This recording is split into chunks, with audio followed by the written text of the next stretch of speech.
to talk a bit more about the situation in Mariupol now. I'm joined from there by the Deputy Mayor, Sergey Orlov. Thank you so much for taking the time to speak to us, Sergey. First of all, what is the situation like in Mariupol today?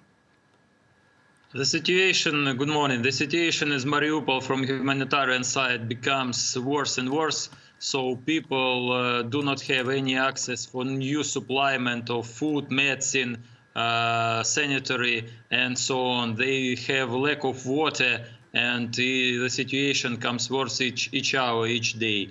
From the military point of view, Ukrainian army defeats the city. They successfully defeat our city and compete with Russian army, but we do not have any opportunity to defeat our allies against attacks from the air. Yesterday we calculated 22 airstrikes to civil objects. It's all over the city. It's medical infrastructure, it's buildings, schools, whatever. They just bombed the city and destroyed all over the city.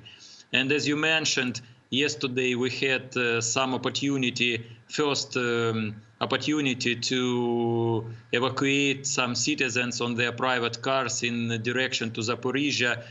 We should understand that it's unofficial corridor, it's semi-official corridor, but the most important is that some people had possibility to evacuate. And this day we meet in Zaporizhia about 300 Mariupol citizens.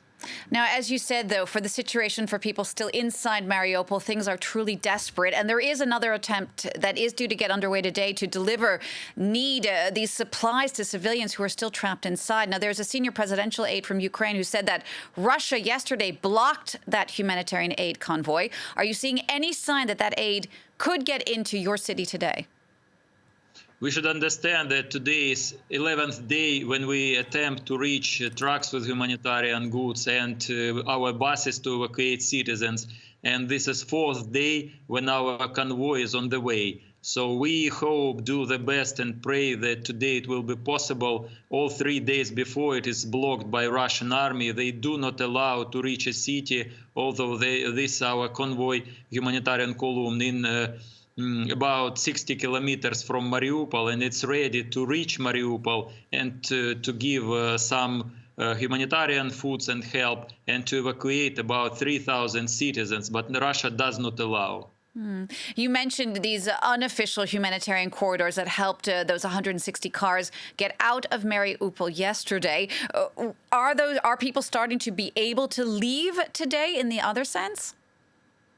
Yes, we give this information in a semi-official channel that yesterday's attempt was successful, and we recommend to the people who has ability to evacuate to use this opportunity.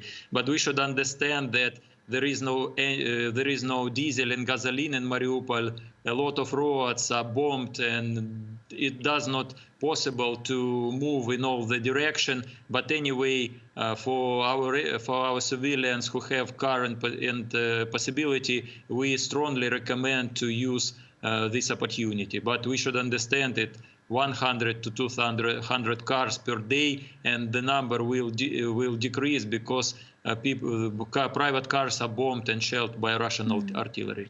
Who are most of the people who are evacuating? Is it mostly women and children? It's mostly families, a lot of women, children, some men driving the cars. It's mostly families, and of course they use any opportunity to collect as much travelers in the car as possible. But it's private cars with up to 5 persons, we should understand.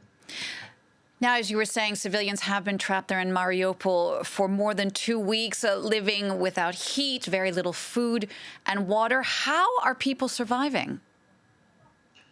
I do not have answer on this question. We have a lot of rings and SMS, for example, from mothers who just call in and tell, I have a child on my arms, I don't have food and water, what should I do? And unfortunately, we don't have answer. What should they do? We had a lot of messages. Look, the address Krasnoflotskaya 1. There is for 40 people in shelter. what should we do? We blocked in our door. So unfortunately, there is no any opportunity to help them because Russia continues to bomb and to airstrikes from the air and to shell with artillery. There is no any opportunity to make a visit from humanitarian issues. So we just able to bring some water from natural sources by our tanks in several places and to bury people who we collect on our streets. Sergey, just to finish up, hundreds of people have been killed in Mariupol since that invasion began just 3 weeks ago. Can you confirm how many exactly have been killed so far? Unfortunately, official numbers we cannot count, but last official numbers we had is 2,358 persons. They were buried mostly in mass graves in the city. Sergey Orlov, thank you so much for speaking to us. You are the Deputy Mayor of Mariupol. Thank you for your time. Thank you.